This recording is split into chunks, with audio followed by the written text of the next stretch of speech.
Hi everyone, welcome back to What You Don't See About Me as a Parent. Today I'm sharing a decision that surprised even me when I finally made it. I stopped explaining autism to everyone. Not because I'm bitter, not because I'm embarrassed, and not because I've stopped caring about awareness. I stopped because the constant demand to explain was draining the energy I actually needed to raise my child, protect her dignity, and build her independence. Some of what I say today might sting.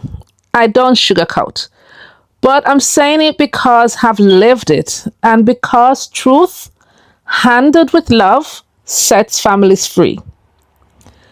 Let me start with this. Explaining is emotional labor. People don't see that. They see the neat little talks, the brave smile, the tidy definitions. What they don't see is the toil. Every time you unpack your child's most vulnerable moments for public education, you pay a price. Time, privacy, composure, sometimes even peace in your own body.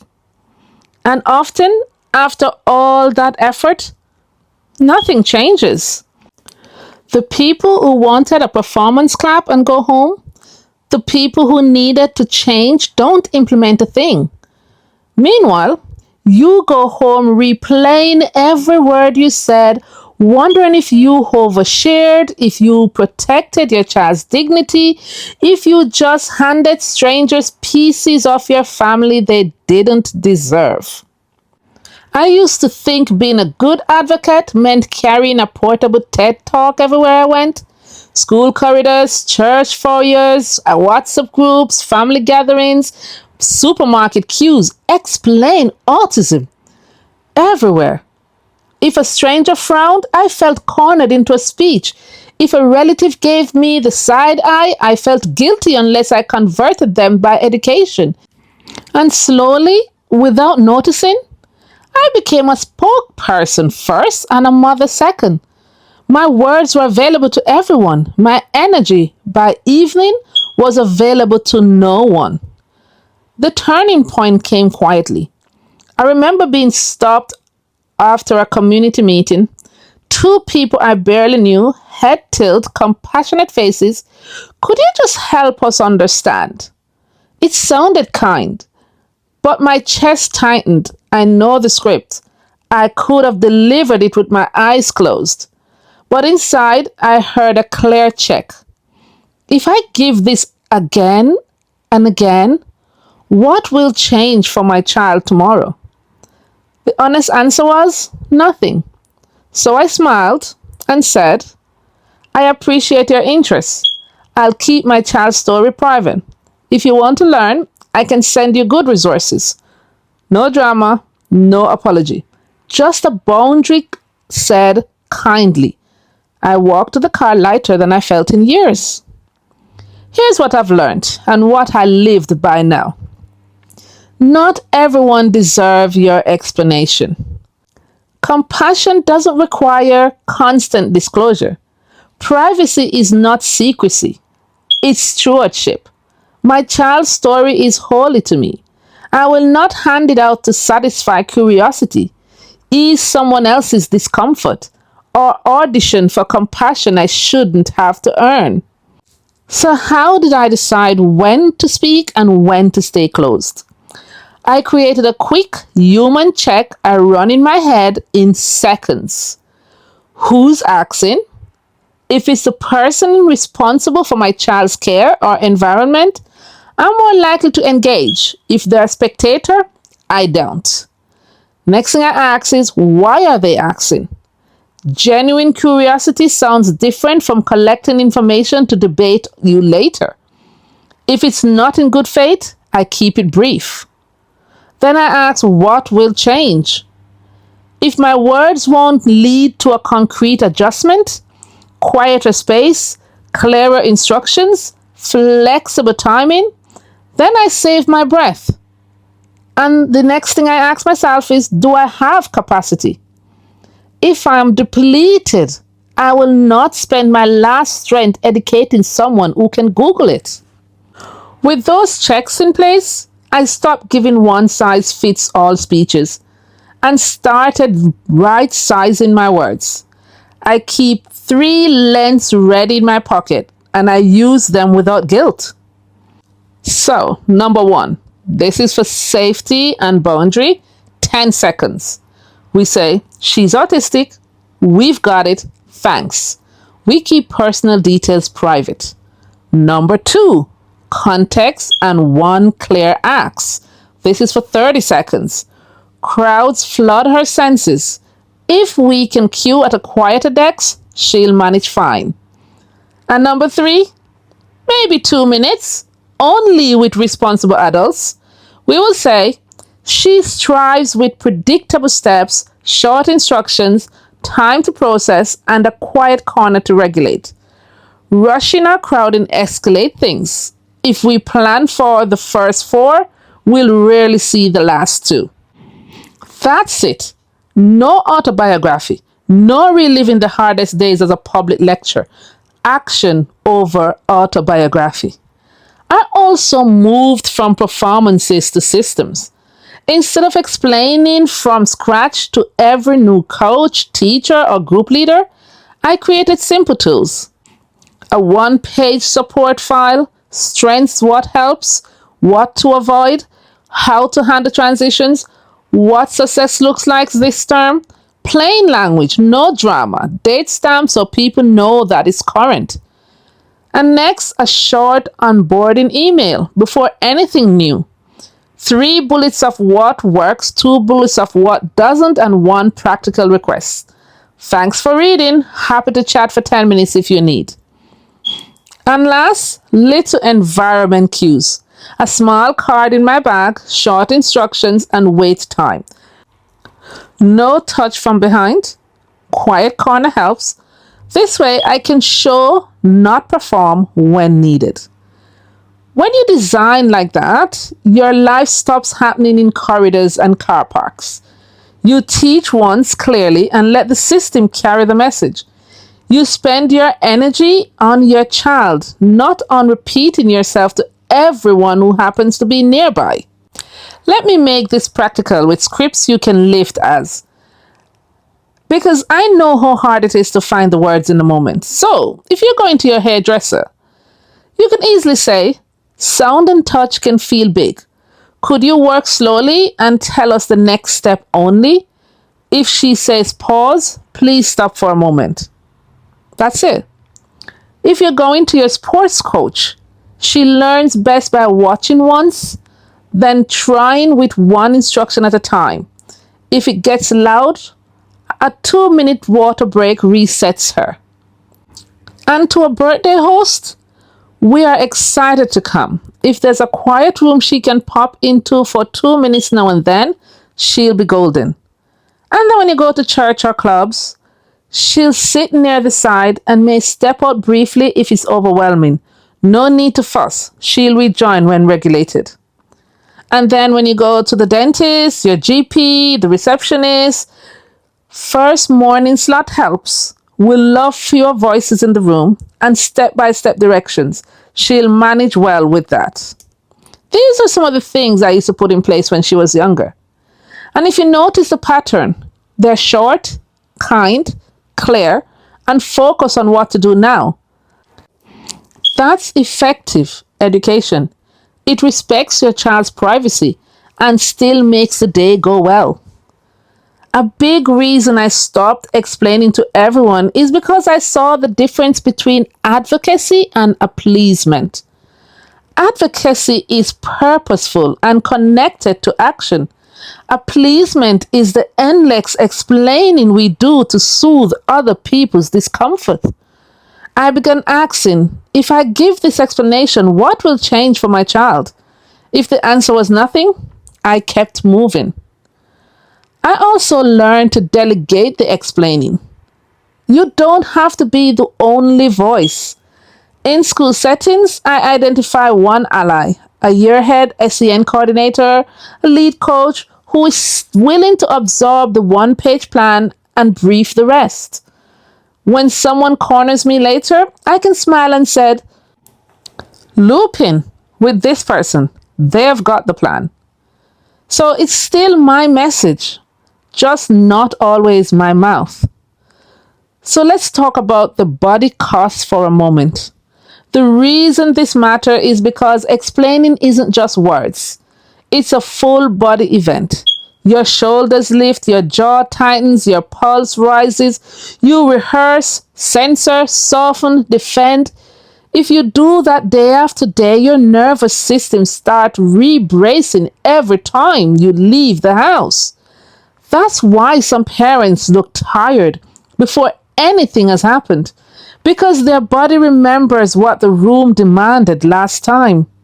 Cutting down the explanation isn't you being antisocial, it's you being healthy. There's also a dignity piece we don't discuss enough. Every time we open our child's private file to public consumption, we risk teaching them that belonging must be earned by self-disclosure. I refuse that lesson. I want my child to know you do not need to bleed your story to buy acceptance. You can ask for what helps without handing people your diagnosis timeline. You can belong without an apology tour. So 2 years ago, when my daughter was going to her gymnastics camp in Philadelphia, she specifically asked us not to let anybody know she had autism, because she wanted people not to give her any sympathy or anything. She wanted them to like her for her. And to us, that was an amazing thing to ask. But yes, we still have a duty of care to her. So we said to her, we would let the camp instructor know, and we will instruct them not to say it to the campers. And she was happy with that. So we went ahead and we told only the camp instructors, and we gave strict instruction that none of the campers were supposed to be told that she had autism. And she had an amazing time because everybody accepted her. This year, when we went to drop our sister off at the camp, because she's old now and cannot attend the camp, we didn't even know she was keeping in touch all these 2 years with her cabin mates from the camp. And those that were like a year younger than her, that still have their last year, went to the camp. When they saw her, they were so excited. They were all laughing, talking together, running around. You know, these are people that accepted her without a label. And this is when we know that my choice and my decision to stop explaining her diagnosis to everyone was the best thing that could ever happen, because it then allowed her to see herself bigger than a label. If you're an ally listening, teachers, pastors, coaches, relatives, friends, let me give you the most supportive posture you can take without demanding disclosure. Believe us the first time. Offer adjustments instead of arguments. Ask, what helps today? Instead of, why is she like this? Do a little homework on your own. And if you hear another adult minimizing a child's needs, use your voice so the parent doesn't always have to. For my fellow teachers and leaders, here's your checklist in plain words. Build systems that don't depend on families reliving their hardest days. Standardize visual schedules. Create one calm corner in every room. Train staff to give short instructions and wait. Write transitions on the board. Build a predictable routine that flexes. Share the one-pager at the staff briefing so substitutes aren't guessing. And above all, protect dignity. No corridor gossip about a child's behavior. What happens in the classroom stays in the classroom. And conversations about support happen with respect. Let me also name the pressures that keep us over-explaining, because when you name them, they lose power. Number 1, Polite pressure. Could you just help us understand? Lovely tone, zero action I give. Number 2, performance pressure. The panel slot or awareness assembly that claps your pain but funds nothing. Number 3, guilt pressure. If you don't educate us, how will we learn? There are books, there are trainings, there are Google. And then number 4, shame pressure. The looks, the whispers, the unsolicited discipline tips that they offer. Each one takes something from you: time, peace, privacy, while offering very little back. You are allowed to step around all of them. Faith grounded me here. I realized God did not call me to be everyone's lecturer. He called me to be my child's mother. Proverbs says, train up the child in a way they should go. Train, not perform. My job is to show up, to equip, to love, to correct, to repeat, to rest, to pray. When I stopped treating public explanation as holy work and treated quiet faithfulness as holy work, our home softened. I had energy again for the things that actually changed a child's life: sleep, structure, practice, repair, joy.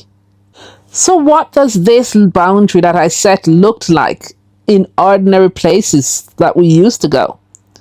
So in a queue, if someone comments, I meet them with a gentle clothesline: "We've got it, thanks," smile and turn back.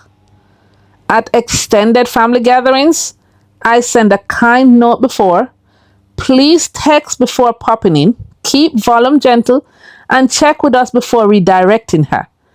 If we stepped out for a breather, no fuss, we'll rejoin." With new activities, I communicate once, clearly, in writing, and judge the setting by the response.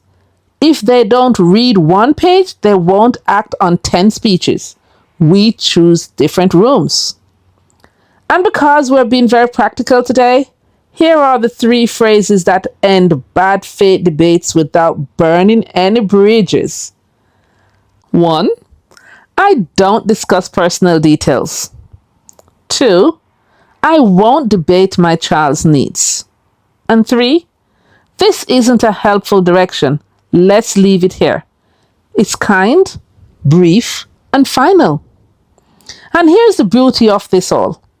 When you stop explaining to everyone, you start hearing your child more. You notice their cues. You have the capacity to practice one new skill. You're present when regulation is needed, not empty because you spent your last patience convincing a bystander. Home softens, joy returns, you laugh more, you remember you're a person too. If you want a starting point, try this for the next month. Write your 10-second boundary line and practice it out loud. Draft a 1-page support profile and use it for any new setting. Choose one small accommodation to ask for each week, like a quieter space, predictable order, written instructions. After any big conversation, you do have to give yourself 2 minutes to reset. Slow breathing in the car, a short prayer, a sip of water, so the conversation doesn't live in your body for the rest of the day. And to the parent who's thinking, but if I don't explain, who will? The answer is, the people paid to learn will learn. The people who love you will adjust. The people who won't do either were never going to change because of your pain. Your silence won't harm them. Your boundaries will teach them. Meanwhile, your child will benefit immediately from the energy you saved. Let me explain this some more. It took me years to see the pattern. After big explanation days, I'd be flat out for hours, hypervigilant, short-tempered. My brain would replay every sentence. Did I say too much? Did I betray a private moment? Did I sound angry? Did I make her sound broken? I learned a hard lesson. Over explaining can become its own trigger.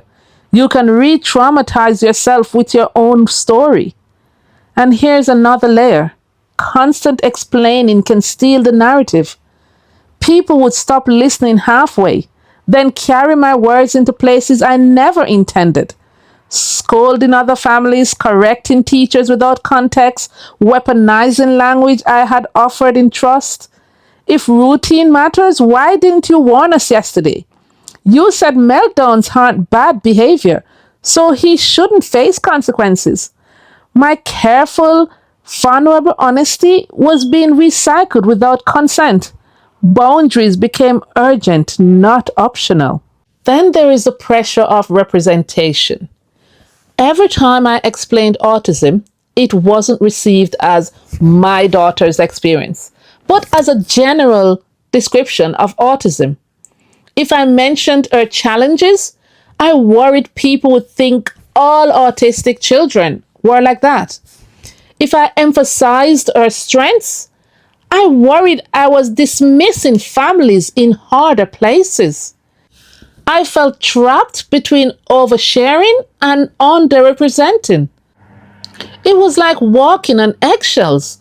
One wrong word, and suddenly you have offended the autism community. One omission, and you have failed the advocacy test. The result: constant second guessing and self censorship. So, what does this do to us parents? It steals authenticity. You end up performing instead of sharing. It fuels your guilt. Did I say too much? Too little? Did I betray my child or the community? It creates burnout. You are not only carrying your family's story, you feel like you're carrying everyone else's. And so the resolution was, I had to release myself from the burden of being a spokesperson for all autism. I choose to speak only for my child, my family, my journey. Others can speak for their own journeys, and together that's what creates a fuller picture. That shift allowed me to rest. I was no longer policing every word, but protecting my child's dignity first.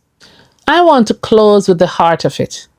I stopped explaining autism to everyone, not because I stopped caring, but because I finally started caring in the right order.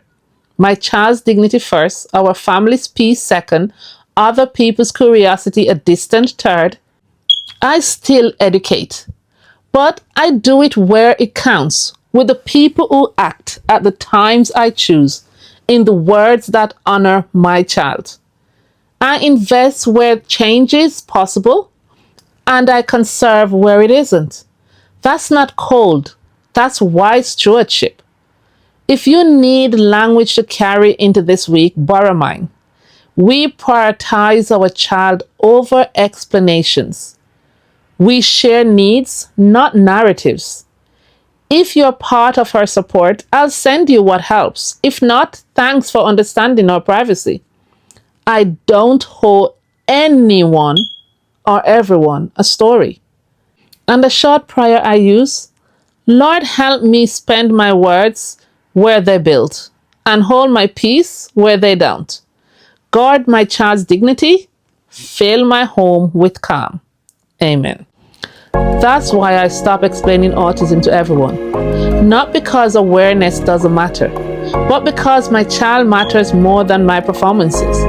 Because our life is not a public lesson, it's a sacred stewardship. And because the energy I save by closing one door is the energy I can spend opening 10 better ones for her future. Thank you.